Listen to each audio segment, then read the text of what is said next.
હું છું અક્ષય. બુલેટિનમાં વાત કરીશું રાજ્યની સૌથી મોટી સમાચાર કે જે ગુજરાતમાં ગુનેગારોના ગેરકાયદે બાંધકામો પર તંત્રની કડક કાર્યવાહી યથાવત છે. રાજ્યભરમાંથી અલગ અલગ શહેરો અને જિલ્લાઓમાં રોજે રોજ આ કાર્યવાહી હાથ ધરાઈ રહી છે.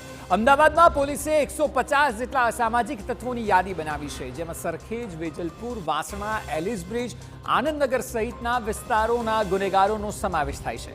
જ્યારે કે ઉત્તર ગુજરાતના પાટણમાં ચુસ્ત પોલીસ બંદોબસ્ત વચ્ચે ગુંડા તત્વોના ગેરકાયદે દબાણો અને કેબિનને તોડી પડાઈ.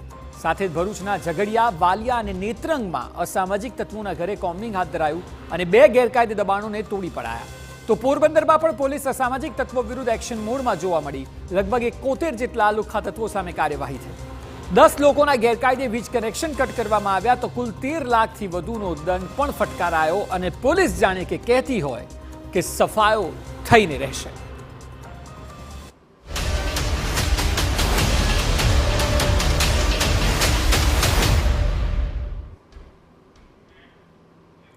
તો અલગ અલગ શહેરોમાં હિસ્ટ્રી શીટર્સ વિરુદ્ધ સફાઈ અભિયાન ચાલી રહ્યું છે.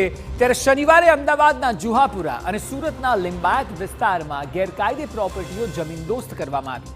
આ બંને વિસ્તારો મુસ્લિમ વિસ્તારો છે. સરકારનું સ્પષ્ટ માનવું છે કે અસામાજિક તત્વ હશે તો સફાયો નક્કી છે, પછી ચાહે કોઈ પણ ધર્મનો આરોપી કેમ ન હોય.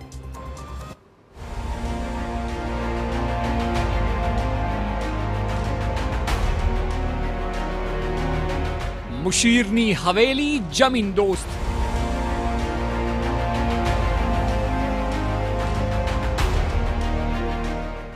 ચાર વીઘામાં આલિશાન બંગલો.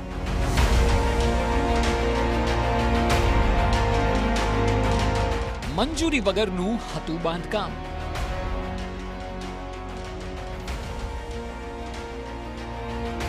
ડિમોલેશનની કાર્યવાહીનો ત્રીજો દિવસ અને પોલીસ તથા એએમસીની ટીમ અમદાવાદના જુહાપુરા પહોંચી.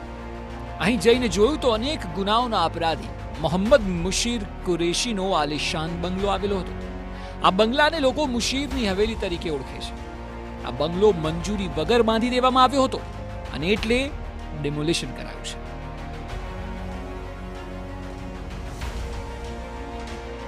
અંદાજે 4 વીઘાની જમીન પર આલિશાન બંગલો બાંધવામાં આવ્યો હતો, જેમાં સ્વિમિંગ પુલ, બાળકો માટે રમતના સાધનો સહિતની સુવિધાઓ હતી. બંગલાની જગ્યા માલિકની છે, પણ મંજૂરી વગરનું બાંધકામ હતું. આજે જે વ્યક્તિની આ હવેલી છે તે પોતે રીઢો ગુનેગાર છે. મોહમ્મદ મુશીર પર જુગાર, આર્મ્સ એક્ટ સહિતના અનેક ગુના નોંધાયેલા છે. વેજલપુરમાં ખંડણી, જમીન, મકાન, દુકાન પડાવી લેવાનો ગુનો પણ નોંધાયેલો છે.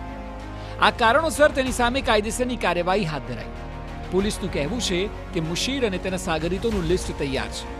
આગળ જેમ જેમ પ્રોપર્ટીઓની જાણકારી મળતી રહેશે તેમ તેમ કાર્યવાહી થતી રહેશે. આ જે મુશીર છે એની હવેલી કહેવાય છે, એ ગેરકાયદેસર બાંધકામ હોય એટલે એએમસીને સાથે રાખી અને એમની કાર્યવાહી કરવામાં આવેલ છે. આનો પૂર્વ ઇતિહાસ એવો છે, 9 ગુના સાથે જોડાયેલા છે. અગાઉ ગુના દાખલ થયેલા છે, જેમાં મિલકત સંબંધી, શરીર સંબંધી અને જુગારધારાના કેસો એના ઉપર ચલેલા છે. અને હાલ પણ એની અગાઉ અલગ અલગ પ્રોપર્ટીઓની તપાસ ચાલુ કરવામાં આવેલ છે. જેટલા ગુનેગારો છે એનું લિસ્ટ એએમસીને આપી દીધેલું છે. એની માહિતી જેમ જેમ મળે છે એમ એમ કાર્યવાહી કરવામાં આવશે. તો વળી અમદાવાદ મ્યુનિસિપલ કોર્પોરેશનનું કહેવું છે કે અગાઉ અનેકવાર આ બાંધકામ અંગે નોટિસો પઠવાઈ, પરંતુ ક્યારેય તેને ગણકારાઈ નહોતી.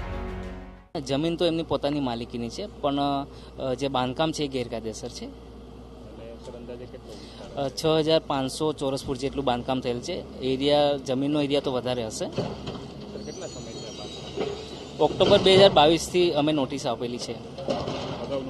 હા, આપેલી છે નોટિસ. તો કોઈ કારણસર થઈ શકેલ નથી, પરંતુ અત્યારે આપણે આને દૂર કરવાની કાર્યવાહી હાથ ધરેલ છે.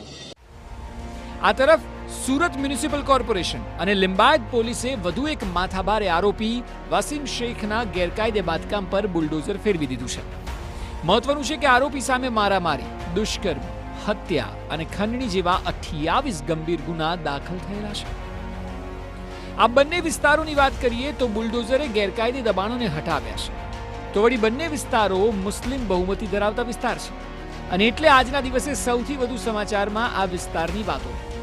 અહીં કુખ્યાત આરોપીઓના ત્યાં દબાણ હટાવાયા છે અને આગામી સમયે પણ આ જ સ્થિતિ યથાવત રહેશે. ત્યારે સવાલ એ છે કે શું કાર્યવાહી કોઈ એક સમાજ સંબંધિત થઈ રહી છે? જો કે આનો જવાબ ના છે. એટલા માટે કારણ કે છેલ્લા 3 દિવસથી જોઈએ તો તમામ આરોપીઓના ગેરકાયદે બાંધેલા દબાણ હટાવાયા છે, પછી તે કોઈ પણ ધર્મ કે જાતિનો કેમ ન હોય. આ બાબતે ગુજરાતના પૂર્વ મુખ્યપ્રધાન વિજય રૂપાણી પણ કહી રહ્યા છે કે ભાજપ ક્યારેય એન્ટી મુસ્લિમ પાર્ટી નથી રહી. ભાજપ પ્રો હિન્દુ ચોક્કસ છે, પરંતુ સબકા સાથ સબકા વિકાસમાં માને છે. પાર્ટી એ એન્ટી મુસ્લિમ નથી, અમે પ્રો હિન્દુ છીએ. એન્ટી મુસ્લિમ અમારો અભિગમ પણ કદી નથી રહ્યો, પરંતુ આ દેશના માનબિંદુઓ, આ દેશની પરંપરા, આ દેશની સંસ્કૃતિ, એમાં ભારતીય જનતા પાર્ટીનો હંમેશા રોલ સ્પષ્ટ રહ્યો છે. અને મોદીજી કાયમ કહેતા એવા છે કે સબકા સાથ સબકા વિકાસ, એટલે જે કાંઈ યોજનાઓ એ તમામ ગરીબો માટે સરખી બને. Appeasement for none, justice for all એ ભારતીય જનતા પાર્ટીનો હંમેશા મુદ્દો રહ્યો છે.